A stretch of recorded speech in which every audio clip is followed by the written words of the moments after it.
দাদা ভাই আমার প্রশ্ন,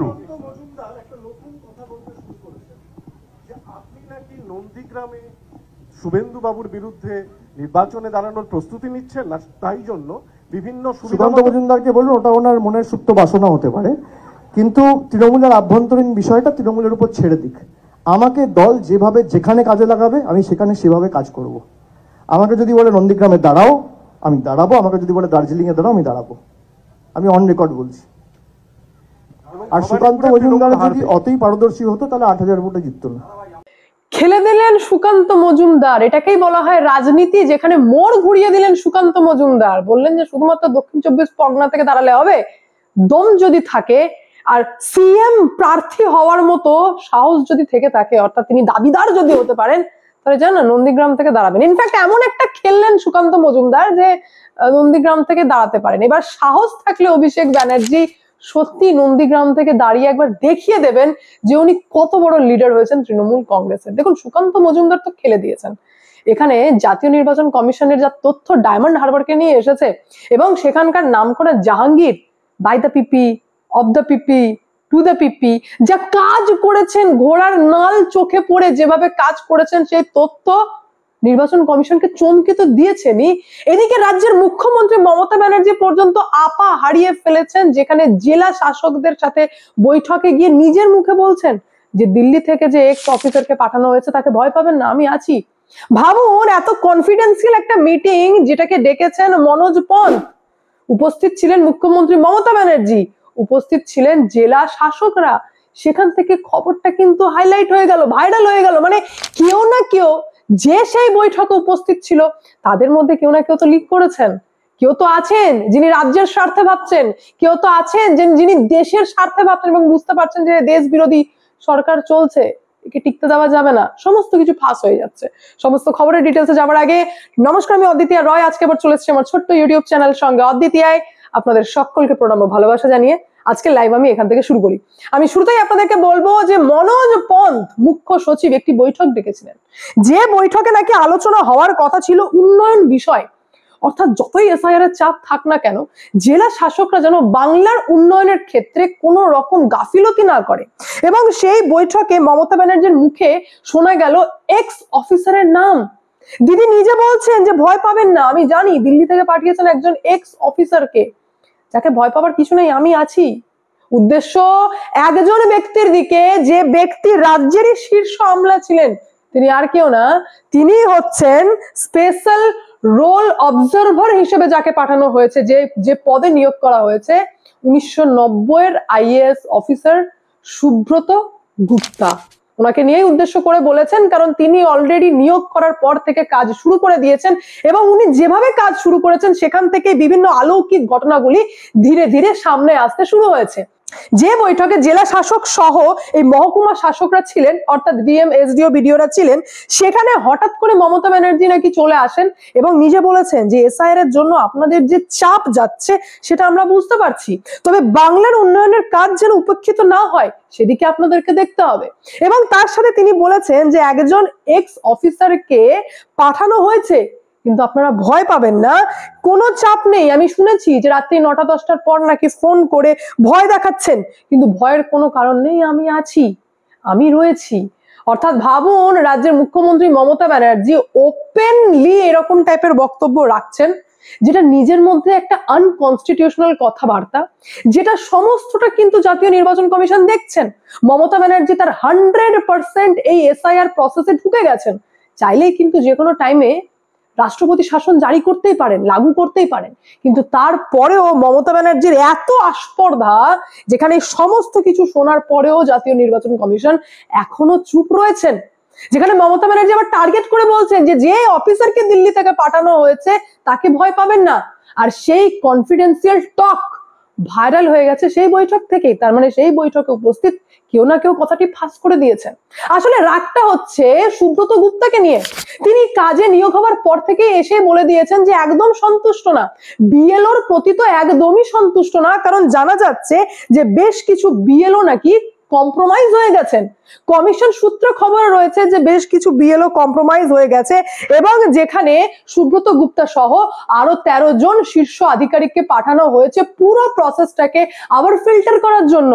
যদিও মমতা ব্যানার্জি 1 ইঞ্চি জায়গা ছাড়ছেন না, তিনিও কিন্তু কাল দুপুর 1:30টার সময়, অর্থাৎ ভিডিওটি যখন আপলোড হবে মঙ্গলবার দিন, আমি সকালের ভিডিও করছি, ধরুন আজকেই দুপুর 1:30টার সময় বৈঠক করবেন রাজ্যের মুখ্যমন্ত্রী মমতা ব্যানার্জি, আর সেখানে উপস্থিত থাকবেন মন্ত্রী, সচিব এবং জেলা শাসকরা।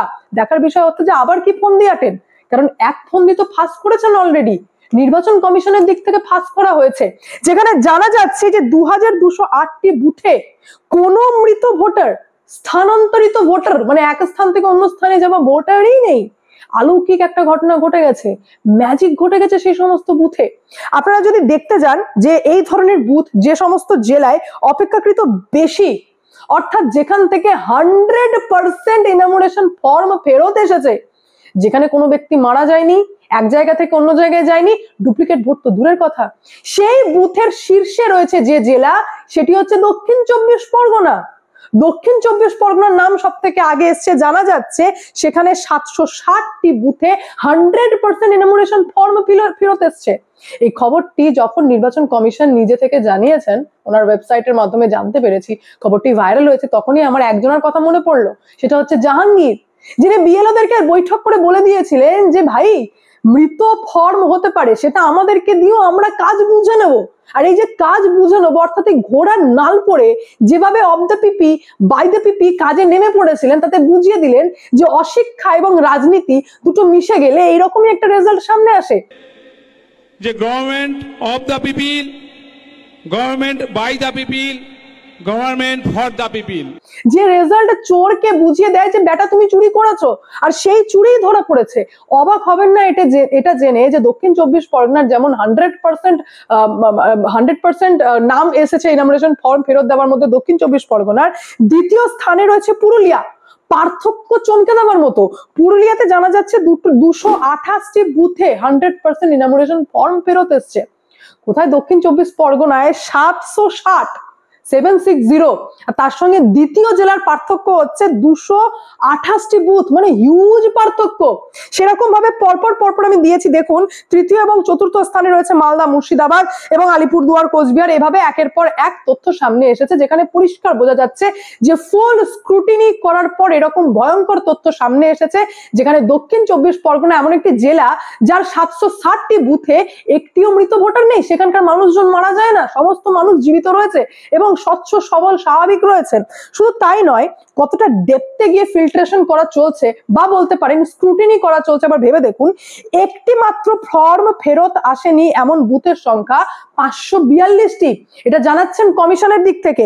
2টি ফর্ম জমা পড়েনি এমন বুথের সংখ্যা রয়েছে 420টি। আর এই সংখ্যা থেকে আপনারা বুঝতে পারবেন যে কি পরিমাণে জাতীয় নির্বাচন কমিশন সতর্ক হয়েছেন এবং পুরো প্রসেসটাকে আরো ডিটেলসে দেখা হচ্ছে। কারণ ভাই সংখ্যা মনের মতো হচ্ছে না, মানে যা হওয়ার কথা, যা ইকুয়েশন করা ছিল সেই ইকুয়েশন অনুযায়ী সংখ্যা আসছে না। যদিও আপনাদেরকে জানিয়ে দিই, 90% ডিজিটাইজেশনের কাজ শেষ হতেই আনকালেক্টেড ফর্মের সংখ্যা দাঁড়িয়েছে আমাদের রাজ্যে 42 লক্ষ। 42 লক্ষ এমন ভোটার রয়েছে যাদেরকে ফর্ম দেওয়া হয়েছে কিন্তু ফর্ম ফেরত আসেনি। সেই ব্যক্তির হদিশ মিলছে না, তারা কোথায়, তারা কে, তারা কারা, কোনো হদিশ মিলছে না। অর্থাৎ এই প্রথমেই সোমবার দিন সকাল পর্যন্ত আপডেট রয়েছে যে 42,10,346 জনের ফর্ম ফেরত আসেনি। অর্থাৎ এগুলো হচ্ছে আনকালেক্টেড ফর্ম। আপনারা নিশ্চয়ই এক্ষুনি শুনতে পেলেন যে রাজ্যের মুখ্যমন্ত্রী মমতা ব্যানার্জি যে এক্স অফিসারের কথা বলেছিলেন, অর্থাৎ যিনি স্পেশাল রোল অবজারভার পদে নিয়োগ করা হয়েছে যেনাকে, উনি কাজ শুরু করতেই বলেছেন যে পুরোপুরি অসন্তোষ, কাজ একদম সঠিকভাবে হয়নি। ইনফ্যাক্ট তিনি এটাও জানিয়ে দিয়েছেন যে অনেক জায়গায় 3 বার বিএলওরা ভিজিট করেছেন কিন্তু আপলোডই করেননি তালিকা, যে কাজটা মোস্ট ইম্পর্টেন্ট, এবং যে তালিকা যত দ্রুত আপলোড করা হবে তত দ্রুত আপনারা সঠিক সংখ্যা জানতে পারবেন। কিন্তু বিএলওরা 3 বার ভিজিট করার পরেও সেটা আপলোড করেননি।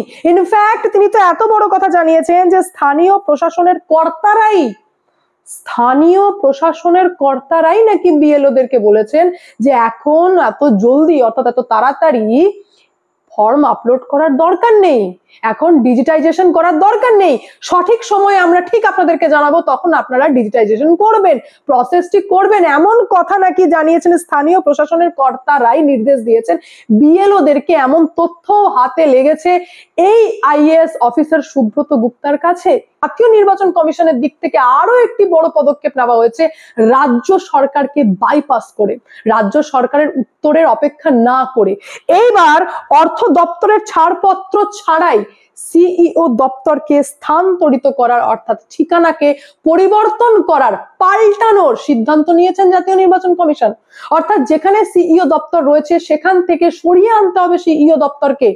সেই কারণে অর্থ দপ্তরে, রাজ্যের অর্থ দপ্তরের ছাড়পত্র ছাড়াই, যেখানে অলরেডি মনোজ কুমার আগরওয়াল নবান্নে চিঠি লিখেছিলেন এই বিষয়ে, কিন্তু সেই চিঠির কোনো উত্তর আসেনি, তো সেই ছাড়পত্র ছাড়াই সিদ্ধান্ত নেওয়া হয়ে গেছে যে নতুন ঠিকানা হতে চলেছে সিইও দপ্তরের, সেটা হচ্ছে কলকাতার শিপিং কর্পোরেশন অফ ইন্ডিয়ার স্ট্র্যান্ড রোডে যে অফিস রয়েছে তার 2টি ফ্লোর নেওয়া হবে এবং সেখানেই সিইও দপ্তর, নতুন ঠিকানা হতে চলেছে সিইও দপ্তরের, অর্থাৎ সেখান থেকে এবার সমস্ত এসআইআর এর কাজ করা হবে, আর যত দ্রুত সম্ভব স্থানান্তরিত তত দ্রুত করা হবে। জানা যাচ্ছে যে এই শিপিং কর্পোরেশন একটি কেন্দ্রীয় জাহাজ মন্ত্রকের অধীনে রয়েছে, আর আপনারা খুব ভালো করেই জানেন যে কেন্দ্রীয় জাহাজ প্রতিমন্ত্রী রয়েছেন শান্তনু ঠাকুর এই ঘটনাচক্রে। তো এই পুরো দপ্তরটাকে চেঞ্জ করে কেন্দ্রীয় জাহাজ মন্ত্রকের অধীনের যে জায়গা রয়েছে, যে অফিস রয়েছে, সেখানকার 2টি ফ্লোরে স্থানান্তরিত করা হচ্ছে, কারণ এত ডিস্টার্ব, আর সিইও মনোজ কুমার আগরওয়ালকে একদম কাজ করতে দেওয়া হচ্ছে না। পুরোপুরি বলতে পারেন যে রাজ্য সরকার এবং পুলিশ প্রশাসন সম্পূর্ণরূপে এগেনস্টে রয়েছেন, সঠিকভাবে কাজই করতে দিচ্ছেন না। সেই কারণে এবার অর্থ দপ্তরের ছাড়পত্র ছাড়াই এত বড় সিদ্ধান্ত নিয়েছেন জাতীয় নির্বাচন কমিশন, সিইও দপ্তরের ঠিকানাই পুরোপুরি পাল্টে ফেলছেন। তাহলে বুঝতে পারছেন তো রাজ্যে আমাদের কি চলছে, আর কতটা ঝামেলা অশান্তির মধ্য দিয়ে একটি সামান্য এসআইআর, যেটা এত ইম্পর্টেন্ট একটা প্রসেস, সেটাকে করতে হচ্ছে, যেখানে সম্পূর্ণরূপে অসহযোগিতা করছে তৃণমূল কংগ্রেসের নেতারা, স্পেশালি মমতা ব্যানার্জি এবং অভিষেক ব্যানার্জি। কারণ নিজের সচক্ষে দেখছেন না যে তার পোষা অবৈধ ভোটাররা ধীরে ধীরে কেটে পড়ছে, তাদেরই নাম বাদ যাবে। তো এই পরিস্থিতিতে দাঁড়িয়ে আপনাদের কি মন্তব্য অতি অবশ্যই কমেন্টের মাধ্যমে জানাবেন। আমি এখানে এন্ড করব, দেখা হচ্ছে নেক্সট ভিডিওতে। ভালো থাকবেন, সুস্থ থাকবেন, সঙ্গে অদ্বিতীয় চ্যানেলকে অতি অবশ্যই সাবস্ক্রাইব করবেন, কারণ একটাই, যা হবে স্পষ্ট হবে।